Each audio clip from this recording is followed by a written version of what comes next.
Welcome back students. आज बेटे हम एक्टिविटी परफॉर्म करेंगे और एक्टिविटी परफॉर्म करने से पहले कुछ सीरीज सर्किट की बेसिक चीज़ें देख लेते हैं जो आपको एक्टिविटी में पता होनी चाहिए। देखिए, सबसे पहले अगर मैं बात करता हूँ, एक सीरीज सर्किट मैंने आपके सामने बनाया है। यहाँ पे 3 बल्ब हैं जिसका रेजिस्टेंस R1 है, R2 है एंड R3 है। देन सीरीज सर्किट में आपको क्या बातें पता होनी चाहिए कि जो करंट फ्लो होता है वो क्या रहता है, सेम रहता है अलोंग ऑल द रेजिस्टेंसेस। और अगर मैं बात करता हूँ वोल्टेज की, तो जो हमारी वोल्टेज है वो सभी रेजिस्टेंस में क्या होती है, डिवाइड हो जाती है according to the resistance. Now suppose अब मैं बात करता हूँ, यहाँ से करंट I फ्लो हो रहा है और ये रेजिस्टेंस कितना है, R1 है, तो इसके अक्रॉस कितनी वोल्टेज होगी। तो हमारे पास एक फॉर्मूला है V is equals to IR, that is ohm's law. इसके अकॉर्डिंग ही हम क्या करेंगे, अलग अलग वोल्टेज कैलकुलेट करेंगे। जैसे V1 जो होगी बेटा, करंट तो सेम है, बस रेजिस्टेंस क्या आ गया, R1, तो क्या बन गया बेटा ये V1 is equals to IR1। ऐसे ही यहाँ पर क्या हो जाएगा, V2 is equals to IR2 and V3 is equals to IR3। Now अगर मैं इन तीनों वैल्यू को पुट करता हूँ एक किस चीज़ के अंदर, एक फॉर्मूले के अंदर, देखिए ये वोल्टेज ही तो डिवाइड हुई है। तो अगर मैं बात करूँ, V जो है वो किसके इक्वल होगा, V1 plus V2 plus V3, यानी कि टोटल वोल्टेज जो है वो इक्वल होगी जो डिवाइडेड वोल्टेज है, यानी कि इंडिविजुअल रेजिस्टेंस के अक्रॉस जो वोल्टेज है, अगर मैं तीनों का सम कर देता हूँ तो वो टोटल वोल्टेज के इक्वल आएगा। आप देखो यहाँ वैल्यू पुट करते हैं, V की वैल्यू क्या है IR, V1 की वैल्यू क्या है IR1, V2 की IR2 और V3 कितनी है IR3। अब आप देखो यहाँ से IR equal to I common आगे, अंदर क्या रहेगा बेटा R1 plus R2 plus R3, then R is equals to क्या रह जाएगा R1 plus R2 plus R3। तो यानी कि अगर मैं रेजिस्टेंस का फॉर्मूले की बात करता हूँ तो डेराइव होकर ये फॉर्मूला आ चुका है। I से I कट जाएगा, यहाँ पे लास्ट में क्या रह जाएगा R is equals to R1 plus R2 plus R3। यहाँ पे हम S भी लगा सकते हैं, that is resistance in series, total resistance जो है। अब इसको हम एक्टिविटी से समझते हैं, ठीक है बेटे, चलिए देखते हैं। चलिए स्टूडेंट, अब हम देखते हैं कि सीरीज सर्किट कैसे डिज़ाइन करा जाता है। यहाँ पे कुछ चीज़ें आपको चाहिए होंगी, जैसे एक प्लग चाहिए होगा, स्विच चाहिए होगा, 3 होल्डर हैं और 3 बल्ब हैं। अब इसका कनेक्शन कैसे किया हुआ वो देखिए आप, यहाँ से वायर आ रहा है इस होल्डर के फर्स्ट टर्मिनल में, देन सेकेंड टर्मिनल से इसका वायर गया और सेकेंड होल्डर के फर्स्ट टर्मिनल में जाके कनेक्ट हो गया। देन सेकेंड होल्डर का जो सेकेंड टर्मिनल है वहाँ से वायर निकला और थर्ड होल्डर के फर्स्ट टर्मिनल से कनेक्ट हो चुका है। वहाँ से जो सेकंड टर्मिनल है वहाँ से एक वायर गया और प्लग में हमने उसे ऐड कर दिया। नाउ अब हम देखते हैं कि अगर हम इन तीनों बल्ब को जलाकर देखते हैं, ठीक है, ब्लो करके देखते हैं, क्या इनकी इंटेंसिटी बहुत हाई आती है या बहुत लो आती है। चेक करिए, देखिए आपके सामने 3 जो बल्ब हैं ये 100 वाट के बल्ब हैं। आप इनकी इंटेंसिटी चेक करिएगा, क्या 100 वाट के बल्ब इस इंटेंसिटी के साथ चलते हैं। अगर आप अपने पेरेंट्स से ही पूछेंगे, क्योंकि अब तो कोई बल्ब यूज़ करता नहीं है, अगर अपने पेरेंट्स से ही पूछेंगे तो 100 वाट के जो बल्ब की जो रोशनी होती है, जो इंटेंसिटी होती है वो काफ़ी हाई होती है, इतनी तो नहीं होती है एटलीस्ट, है ना। तो अब हम देखते हैं क्या अगर मैं इनको पैरेलल सर्किट में लगाऊं तो क्या इनकी इंटेंसिटी इंक्रीज होगी या नहीं होगी। ठीक है, चलिए चेक करते हैं। अच्छा, एक चीज़ और, जैसे अगर बात करता हूँ कि ये तीनों के तीनों एक ही स्विच से कनेक्टेड हैं, मैंने स्विच जलाया, तीनों जल गए, एक स्विच बंद करा और ये तीनों के तीनों क्या हो गए, बंद हो गए। क्या इसमें कोई डिसएडवांटेज भी है? हाँ, एक डिसएडवांटेज, बहुत बड़ी डिसएडवांटेज है कि अगर मान लीजिए एक अप्लायंस वर्क करना बंद कर दे तो बाकी दोनों अप्लायंस भी क्या होंगे, वर्क करना बंद कर देंगे। तो ये सबसे बड़ी दिक्कत आती है सीरीज सर्किट के साथ। देखिए अब मैं इसको यहाँ पर ऐड करूँगा, बाकी दोनों अप्लायंस भी क्या होंगे, कंटिन्यू वर्क करते रहेंगे। देखिए चेक करिए, मैंने यहाँ पे इसको ऐड करा, तीनों के तीनों अप्लायंस कंटिन्यू चालू हो गए, ठीक। लेकिन अगर मैं इसको हटाता हूँ तो बाकी दोनों ने वर्क करना क्या कर दिया, बंद कर दिया। आई होप सीरीज सर्किट आपको समझ में आया होगा। चलिए स्टूडेंट, अब हम पढ़ते हैं पैरेलल सर्किट के बारे में। पैरेलल सर्किट में देखिए क्या होता है, जैसे रेजिस्टेंसेज हैं वो कुछ इस तरह से आपके अटैच होंगे। देन जो करंट यहाँ से I फ्लो हुआ है वो इस पॉइंट पे जाने के बाद क्या दिखाई दे रहा है आपको, डिस्ट्रीब्यूट होता हुआ दिखाई दे रहा है। सपोज पहली ब्रांच में I1 करंट चला गया, दूसरी ब्रांच में I2 करंट चला गया और तीसरी ब्रांच के अंदर I3 करंट चला गया।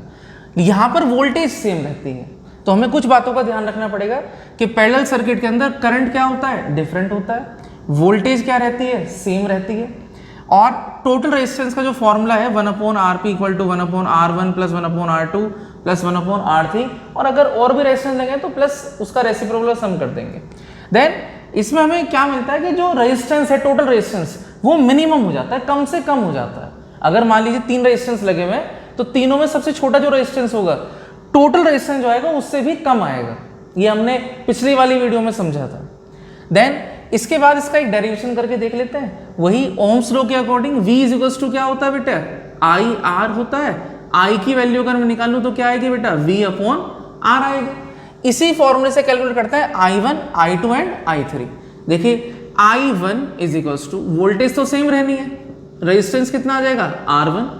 देन उसके बाद अगर मैं बात करूं तो I2 कितना, V/R2, और I3 कितना हो जाएगा बेटा, V/R3। इस वाली चीज में क्या हुआ था, करंट डिवाइड हुआ था। तो अगर मैं कहता हूं टोटल करंट किस चीज के इक्वल होगा, तो करेक्ट इन तीनों करंट के क्या होगा, इक्वल होगा। बेसिकली यहां से क्या हो रहा होगा, I1 आ रहा होगा, यहां से I2 आ रहा होगा, और यहां से I3 आ रहा होगा। भैया I3, ये I2 एंड ये I1, और मिलकर दोबारा क्या हो जाएगा, I। तो बेसिकली हम ये कह सकते हैं कि I जो है वो किसका सम है, I1 प्लस I2 और प्लस I3 का सम है। देन वैल्यू पुट कर देते हैं। I की वैल्यू क्या है, V/R, RP मान लेते हैं, टोटल रेजिस्टेंस ना पैरेलल में। तो I1 कितना है, V/R1 है, I2 कितना है, V/R2 है, और I3 कितना है, V/R3 है। तो देखो V/RP equal to, V common आ गया, अंदर क्या रह गया बेटा, 1/R1 plus 1/R2 plus 1/R3। V से V कैंसिल, फाइनल फॉर्मूला क्या आ गया बेटा, 1/RP is equals to 1/R1 plus 1/R2 plus 1/R3। This is the required formula. चलिए अब इसके ऊपर हम देखते हैं एक्टिविटी क्या है। ठीक है बेटा, चलिए अब हम समझते हैं पैरेलल सर्किट को।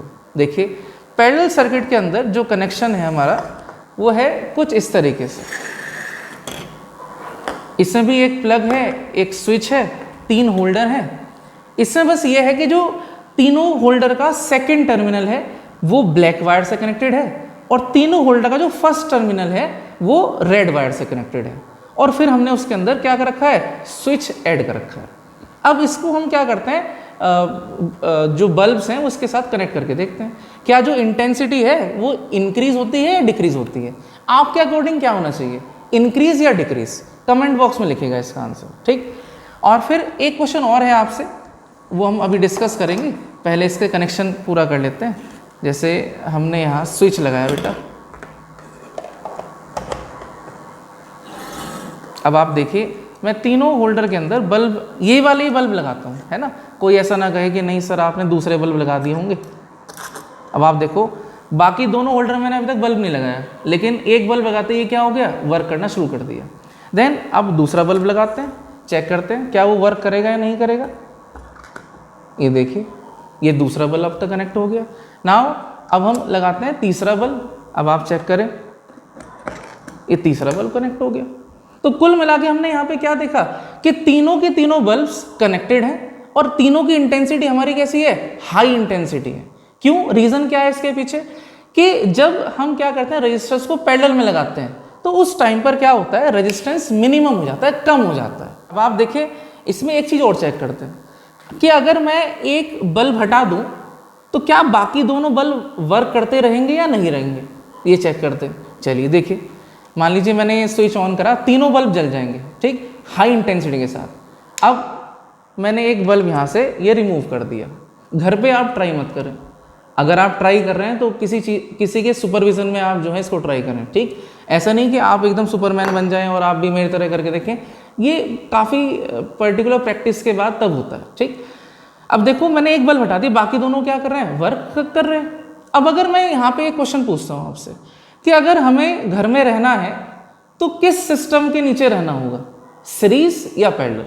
आई थिंक आप क्वेश्चन समझ रहे होंगे जो मैं कहना चाह रहा हूँ कि हमें अगर घर में रहना है तो कौन से सिस्टम में रहना है, सीरीज या पैरेलल। सभी बच्चों को कमेंट आना चाहिए। ठीक, आई होप आपको सीरीज और पैरेलल का जो कंसेप्ट है वो इस एक्टिविटी के थ्रू बिल्कुल क्रिस्टल क्लियर हुआ होगा। आई थिंक अब अगर किसी बच्चे को अगर आप समझाना भी चाहो तो आप खुद भी समझा सकते हैं। चलिए, अब आई होप आप इस वीडियो को शेयर करेंगे अपने दोस्तों के साथ भी, और जितना लाइक शेयर कर सकें उतना शेयर करें, कमेंट करें। एमसीक्यू की आई थिंक एक सीरीज आएगी अब आपकी। अभी हमने ये सीरीज ऑफ पैरेलल की 3 वीडियो बनाई है। इसके बाद अगली जो सीरीज आएगी वो आएगी एमसीक्यू की, हर चैप्टर की। जैसे चैप्टर 1 है, चैप्टर नंबर 1 के एमसीक्यू, देन चैप्टर नंबर 2 के एमसीक्यू, चैप्टर नंबर 3 के एमसीक्यू, यानी कि केमिकल इक्वेशन, एसिड बेसिस और मेटल्स एंड नॉन मेटल्स के एमसीक्यू। वो आपको पेपर में काफ़ी हेल्प करेंगे। आगे बोर्ड एग्जाम्स में जो क्वेश्चंस आते हैं, तो जितने भी प्रीवियस ईयर में आए होंगे या जो कॉमन क्वेश्चंस हैं उन्हें डिस्कस करेंगे। तब तक के लिए वीडियो देखिए, जो चीज़ें आपको समझाई गई हैं उसे दोबारा एक बार डेरिवेशन भी देखिए, है ना। चलिए, मिलते हैं नेक्स्ट वीडियो में। Thank you so much.